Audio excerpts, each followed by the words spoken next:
Welcome to the Open Forum in the Villages, Florida podcast. In this show, we talk to leaders in the community, leaders of clubs, and interesting folks who live here in the villages, to give perspectives of what is happening here in the villages. We hope to add a new episode most Fridays at 9 a.m. We are a listener-supported podcast. You can become a supporter for as little as $3 per month, or you can choose to pay more. To become a supporter, go to openforuminthevillages.com and click on Support in the black box. There will be shoutouts for supporters in episodes. In Season 4, we have made some dramatic improvements and changes. First is a clarification of the podcast's title. It is Open Forum in the Villages, Florida, to make clear that this is a regional show, independently produced for folks who live in Central Florida and the Villages areas. Second is a dramatic increase in the use of AI in the creation of each episode. In fact, the show's announcers are now all AI voices, including me, Emily. Hope you enjoy. This is Mike Roth, here today on Open Forum in the Villages, Florida, with Alex Soto. Thanks for joining me, Alex. It's an honor and a pleasure, sir. Thank you for having me. Alex, why don't you tell our listeners a little bit about your background and the business that you're running now?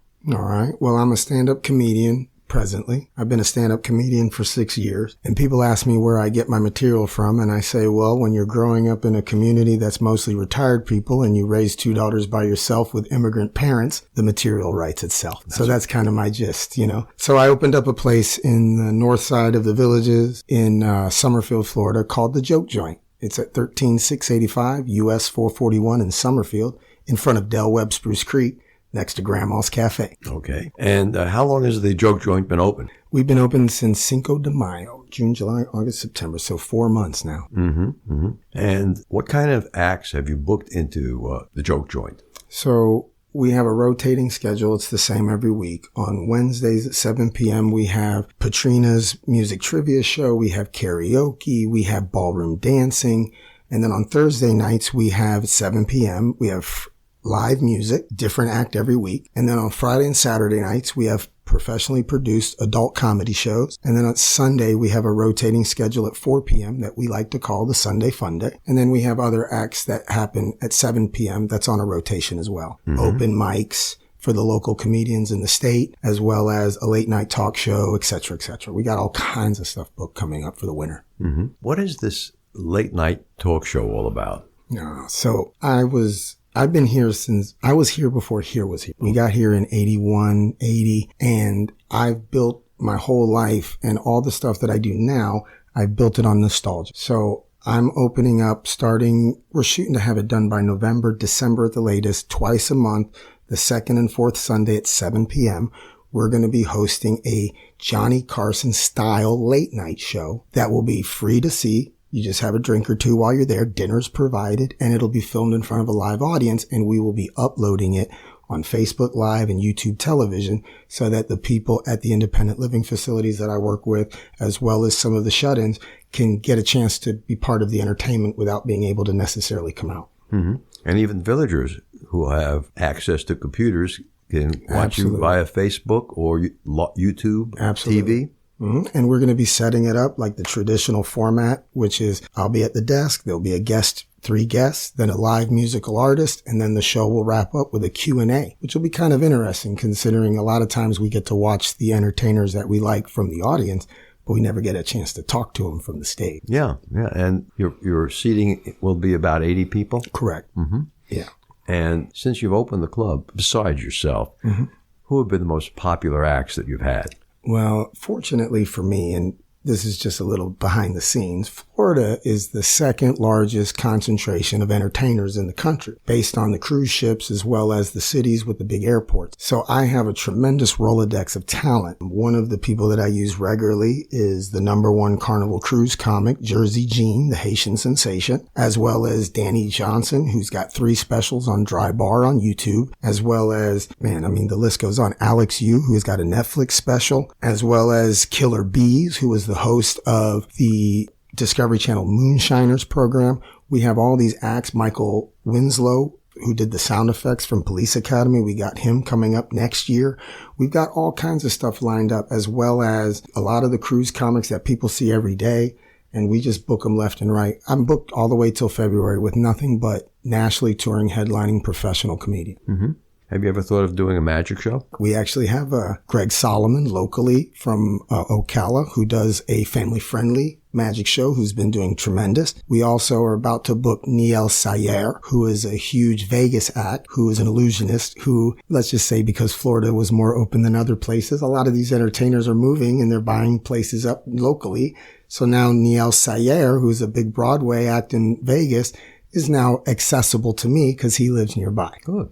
I'm a member of the Magic Club, and at least once a year we have a big magic show. Wonderful. Here in the Villages. Love it. Where we have 18 magicians doing about a 5-minute act, and the audience walks around the room. Nice. Something like that might Maybe we'll be looking to open up a second one in the North End. Well, or do it in a different style. For sure. Yeah, because you easily could have, 7 magicians filling up an hour. My blueprint is basically I want to do a variety style show, something that you would think of if you think back to like Dean's House or the Dean Martin roasts, where different people would come up and they would do different things. And we're looking to book all kinds of stuff. I mean, the stand-up comedy stuff we do right now is 2 nights a week, and the rest of the shows are all based on stuff that people are familiar with in this area. Right, and we do have a improv club very excited. Show coming up on January 10th. Can't wait. Yeah, that's going to be a dinner show, and the way I understand it, you have a cover charge of $20 for which the people get 2 drinks. That's right. And dinner. $20 a person. It's probably the worst business decision ever, but my wife hates it when I talk about how little I'm interested in making money. But I've just trying to check all the boxes. In a senior citizen community, working in the Villages as long as I have, I've been hearing people talk about being on a air quote fixed income, which I've come to figure out that what that means is the average villager or person in this area wants to do 2 or 3 things a week. It doesn't matter if they're going to go see a small show in a room. They just want to have access to things. So one of those options from the week, I would like them to consider my place, and it being affordably priced, excellent top tier entertainment, dinners included, drinks are affordable and they're cold. The staff is wonderful because it's just my wife and I, and we're just very, very motivated to keep people satisfied. We do have another group here in the Villages that might be interested in working at your place. It's called Let's Explore Comedy. Nice. The difference between the improv club and them is at Let's Explore Comedy, it's scripted comedy. We started out probably 4 or 5 years ago, and one of the bits that we were working on was Who's On First by Abbott and Costello. Of course. And it was always funny even when we made a mistake. Sure. But then we realized that, it's scripted, and it didn't really fit in the improv mode. Because in the improv mode, we use a format that is kind of like Whose Line Is It Anyway? Right. Where the average bit is 3.5 minutes. Right. 5 minutes is a long bit. We don't do long form improv, but when we're doing scripted comedy at Let's Explore Comedy, a single bit can run 10 minutes. Right. Some of them actually longer than that. And they're funny bits, but they don't really fit in the improv show. We're actually, in our November show, going to have a couple of the shorter Let's Explore Comedy bits included, but we can't include everything. And we have people who are okay with memorizing lines. The improvers don't want to memorize lines. That's what a lot of them tell me that's why they're there, because they used to be in theater and they had to memorize lines and they hated it. Right. So Alex, what time does a show typically start? Typically, as of right now, our Wednesday and Thursday night shows average between 6 and 7 p.m., depending on who's booking, because the karaoke acts prefer 3 hours. Most of our shows are 2 hours. And then on the weekends, we have an 8 p.m. show on Friday and Saturday night. And then we have a 4 p.m. show on Sunday and usually a 7 p.m. show after. So during the winter season, you're going to have 2 shows a day? Right. By December, my intention is to have a 1 to 3 show, a 4 to 6 show, a 7 to 9, or an 8 to 10, depending on what night of the week, and then a 4 o'clock and a 7 o'clock show on Wednesday, but as well as a 1 o'clock show every day, 5 days a week is my hope. Okay. And do people need to make reservations? Because we are only 80 seats, we live and die. And I jokingly say we tap into the old ways, meaning we do free reservations No hassle. Just give us the name and number of people you want. We'll have the table reserved for you. That way we have an idea of how many people are going to be there, and then we can assimilate those people. The last thing I want is to have 120 people show up for a show that has 80 seats. So if you're beyond that, I can tell you, I'm sorry, at this time we're sold out, but that'll give you a chance to book the next one. Great. That's a good system. And what is the number they have to call to make a reservation? Our number is 352-871-0909. Mm-hmm. That's 871-0909. Let's take a break and listen to Dr. Craig Curtis give us an Alzheimer's tip. Dr. Curtis, we've heard a lot about alternative treatments, holistic care. Does that work for Alzheimer's? Well, certain things do work for Alzheimer's disease. For example, following a proper nutrition plan, if you consider that to be holistic, but also reducing stress, for example, through meditation. And there are other ways that you can use non-traditional ways of improving your overall lifestyle, which might help your Alzheimer's disease symptoms. With over 20 years of experience studying brain health, Dr. Curtis's goal is to educate the village's community on how to live a longer, healthier life. To learn more, visit his website, craigcurtismd.com, or call 352-500-5252 to attend a free seminar. Okay, this is Mike Roth on Open Forum. In the Villages. I'm back with Alex Soto. Alex, you said that you're a stand-up comedian. You've been doing that for 6 years. Yes, sir. How did you decide to become a stand-up comedian? It's a great story. So I used to be a department manager for Pub locally in the Villages, Florida.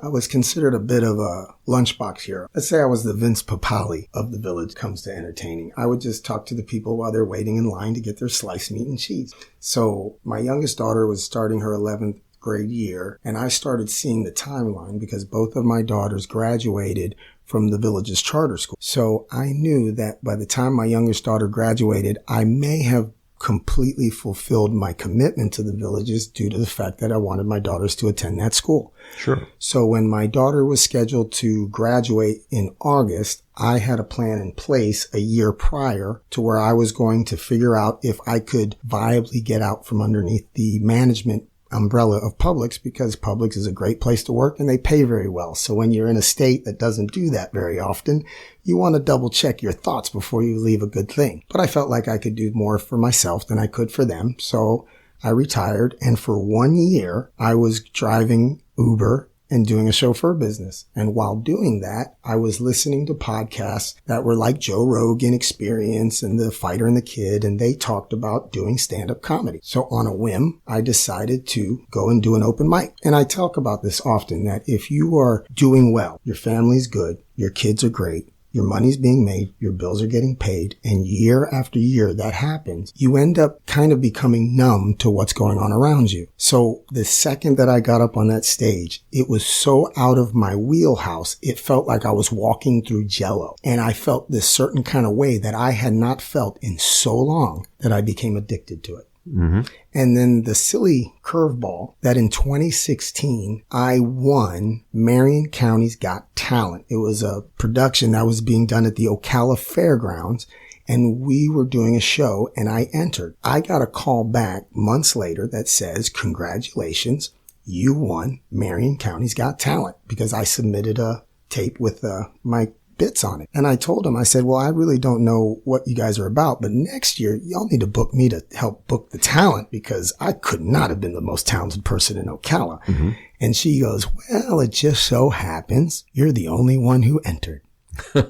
So because I ended up becoming the winner of the Marion County's Got Talent 2016, they asked me to perform because they had the stage set up because it was supposed to be the competition. So I get there the week before the show, and it looks like Katy Perry's going to perform there. There was 1,000 seats. It had pyro and all this incredible stage stuff. So I took my little podcast camcorder and I set it up in the back of the room, and about 100 people came out. And I performed the worst comedy show you could have ever heard of, because I'd only been doing it 6 months. Right. But I filmed it, and I filmed it from the stage up. So it looks like I'm performing in this big place. Fast forward 6 years later, bookers from all over the country have gotten that film, which you can look at on YouTube. And the joke is, bookers are notorious for not going past 60 seconds. So when you open up my video, it's got pyro, It's got lighting. It's got dragon. So when they see it, they book me because they think I'm some kind of big deal. And what ended up happening was for the last 6 years, I have been growing my reputation as this horrible comedian, but who can put on great shows. So I ended up coming to the conclusion that it would be easier for me to produce the show and be the opener than to actually be a headliner that's going to be a successful comedian. So I ended up getting into the promotion business. Okay. And then from there, I went from renting a spot for the night to now I open my own place. Well, that's a good idea. I think that the Villages need some entertainment venues that are independent. Thank you. Alex, why don't you tell our listeners a short joke or story? Sure. I'll tell you the story about my sister. I have a sister, very successful lady. She loves it when I talk about her, but she hates it when I talk about her. But she's way better looking than me. And a lot of times I can look at people and I can deduce whether or not they can relate to having a way better looking or way uglier sibling. Mm-hmm. Some years back, it was 4th of July weekend, and my sister decided to come up to check on my parents, Mm-hmm. which means you visit for a little while and then you need to go get a drink because my parents will stress you out. I was at a 4th of July party at a bonfire in the back of my neighborhood when I got the call. I already have the bottle. Just tell me the address. So she pulls up in her Mercedes-Benz to the dirt road because I was in the back of what I like to consider my beautiful neighborhood, which is today's standards, a mobile home development. Mm-hmm. But when I was young, we called it the trailer park. Mm-hmm. So the further back you go into the trailer park, the smaller the houses get. Eventually they have taillights. And I'm back here having a blast in one of these bonfires. My sister pulls up. She has a seat. We're chatting for a few minutes. She has a drink or two. Can't get crazy because she has to get to the hotel because she has breakfast with mother in the morning. Mm-hmm. Give her a big hug and kiss goodbye because I love my sister. And as she's leaving to go to the car, with no warning, she makes a beeline for the bonfire, where there stood a young man, tall, good-looking, Puerto Rican. She took him by the elbow and spun him around and without warning, gave him a huge kiss. He was 17 years old. Mm. My sister looked at him and said, "Young man, I've been watching you from across the room. You're beautiful. You've got a future in front of you. Get your head out of your butt and get on with your life." Turned around and walked away. Years later, I was at the place where shopping might be a pleasure, but working sometimes was a drag. Mm-hmm. And I was sitting in the department. I look up, and in the produce department stood that same good-looking, tall Puerto Rican man. He came up and he gave me a hug. Now, folks, listen, anybody who's ever met me, who's met my sister for the very first time, has always looked at her, looked at me, looked at her, looked at me, and asked me the same question every time. What in the world happened to you? So the guy comes, we shake hands, we gives each other a hug, and he tells me, "Your sister, that kid." He says, "I woke up the next morning, went to Burger King, quit my job." He says, "I went to Ocala, signed up at the college, and I became an EMT. I got married. I go to church. I have 2 daughters and a retirement because of your sister, because of that kid." Wow. And I called my sister and I told her exactly what I just told you. And would you believe that she's so bad? She was just like, "Of course." Doesn't pay for anything anywhere she goes. So the thing is at the end, we give one more hug goodbye, shake hands. And he says, "Hey man, before I go, I got to ask you a question." And I said, "Sure, what?" I figured he was going to ask me for my sister's name or phone number. He could call her and thank her. He looked me square in the face, and would you believe he asked me, "What in the world happened to you?" And I laughed and shook his hand one more time. And I said, "You know what, man? I don't know. I never made out with my sister." So there you go. Okay, that was a good story. That was a good story. Now, in most of the shows at your place, the joke joint, you're the opening act? I am. I'm the opening act, and what I like to say is I'm the curator of the evening's exhibit. And when I'm on stage, it's not funny. It's therapy. Okay. For me.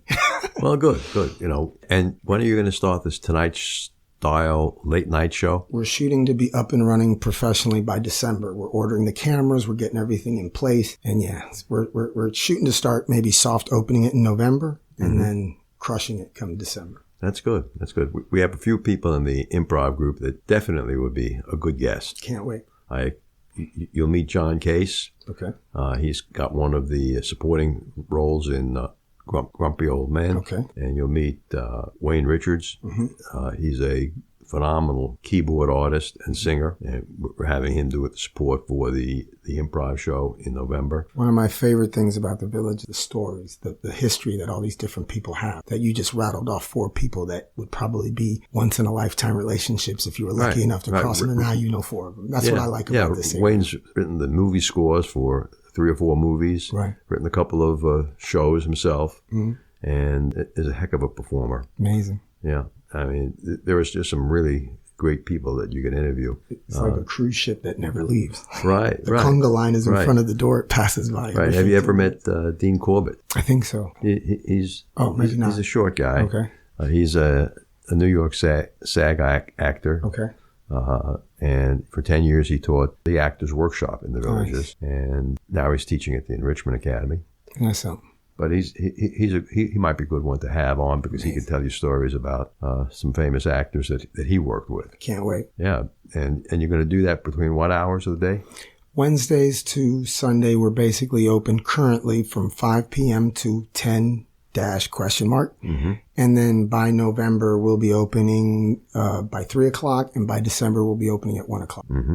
And I meant, when were you going to tape or shoot the... My apologies. The second and fourth Sunday, 7 to 9 p.m. will be the shows. And that will be starting. We're shooting to have it ready by November. Mm-hmm. Mm-hmm. So you're going to like put a desk Right. and a couch on your stage? Right. Well, it'll be 3 chairs on one side, the desk on the other, the TV screen. We'll have the videos playing for my next guest, and my hope and prayer is that not only just performing with or talking to entertainers, but like I would hope that it would grow so big that the sheriff running for the next election will want to come through and talk to me. I'm a big fan of seeing where we can take it. But Sure. The biggest thing right now is I'm really shooting to try to find things that are nostalgically positive memories, small local television style stuff where your anchor was somebody you would see at the coffee shop in Ocala back in the day. That kind of stuff is what I'm shooting to do so that locally people see me and they're like, oh man, I saw your show last night. That's just what I want to do. My world tour consists of Ocala to Leesburg and everything in the middle. That's it. That's all I want. Yeah. Do you include Wildwood? And that's what I'm saying. The whole circle, that basically everything that's the Villages and everything just north and south of it. So by the time, within a few years, it'll be from Ocala to Miami because of the way the Villages is growing, Well, the Villages will never get to Miami and probably won't get to Orlando. There's too much developed land in between It's here true. and there. It's true. But Alex, I want to, again, thank you for being on the my show with me pleasure. today and remind everyone that on January 10th, the Yes. Villages Improv will be there. I think we're going to do a 6 p.m. show. Can't wait. It's going to be amazing. Yeah, it'll be an amazing group, and we're talking about doing some additional shows at Joke Joint. Can't wait. And ladies and gentlemen, I can't stress this enough. At the Joke Joint, we're healing the world with laughter.